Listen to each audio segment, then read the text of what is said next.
Starting with any accounting software can feel like stepping into a new world, full of unfamiliar terms and processes. One of the very first and most critical steps when setting up your financial records in a new system like GnuCash is entering your opening balances. Think of opening balances as the financial snapshot of your business or personal finances at the exact moment you decide to start using GnuCash. It's like taking a before picture before you embark on a financial journey. As an accounting software expert, I can tell you that getting these initial figures right is paramount. Incorrect opening balances will throw off all your subsequent reports and make your financial data unreliable. Thankfully, GnuCash, with its robust double-entry accounting foundation, makes this process logical and straightforward once you understand the underlying principles. Why are opening balances so important? Imagine you're moving into a new house. Before you start tracking your new utility bills or groceries, you need to know what furniture, appliances, and cash you already have. Your opening balance in GnuCash is exactly that inventory for your financial life. For a business, opening balances represent the cash in your bank accounts, the money owed to you by customers, accounts receivable, the money you owe to suppliers, accounts payable, the value of your assets, equipment, property, the total of your liabilities, loans, credit card debt, your owner's equity or retained earnings.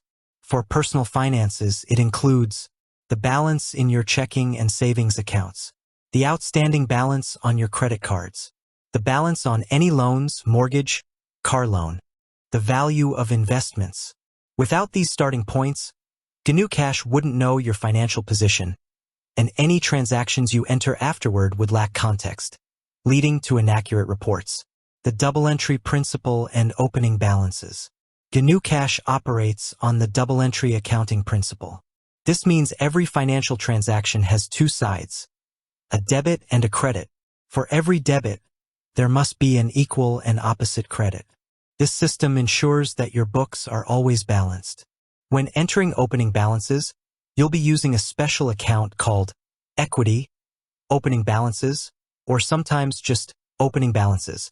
This account acts as a temporary holding place to make sure your initial entries adhere to the double-entry rule.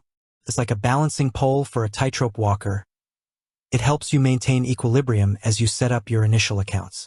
Step by step, entering opening balances in GnuCash. Let's walk through the process using simple, clear steps. Prerequisites. Before you start, make sure you have your GnuCash file open. A complete list of your account balances as of your chosen start date in GnuCash.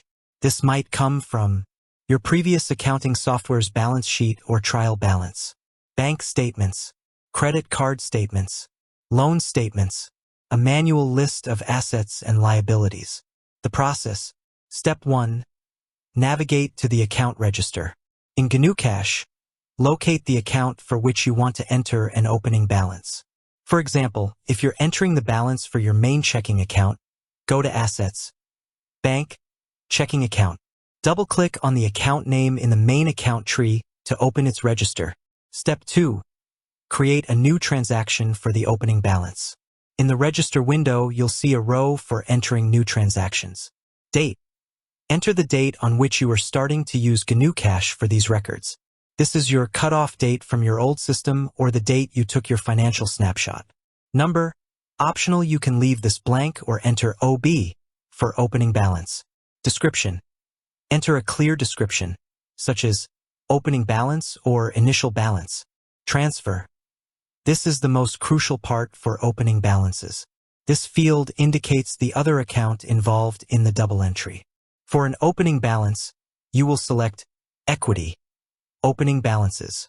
Expert tip: if you haven't created an Equity, Opening Balances account yet, GnuCash will usually prompt you to create it when you type it in this field, or you can create it manually under the Equity top-level account.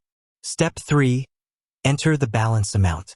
Now, in the appropriate column for the account type you're working with, enter the balance. For asset accounts like bank, cash, accounts receivable, you'll typically enter a positive number in the deposit/increase column.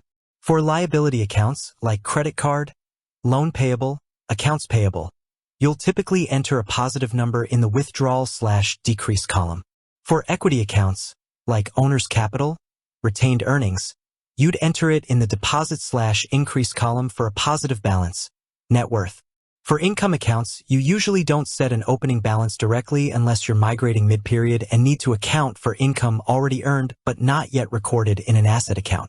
It's more common to start income and expense accounts with zero and let transactions build them up. Step 4. Record the transaction. Press Enter or click the Record button to save the transaction. Step 5. Repeat for all relevant accounts. Repeat steps 1 to 4 for every account that has an existing balance on your start date. This includes all your bank accounts, checking, savings, all credit card accounts, any loan accounts, mortgage, car, business loans, accounts receivable, if customers owe you money, accounts payable, if you owe suppliers, asset accounts, e.g., the value of property, equipment if you're tracking depreciation within GnuCash, your initial owner's equity or capital contributions.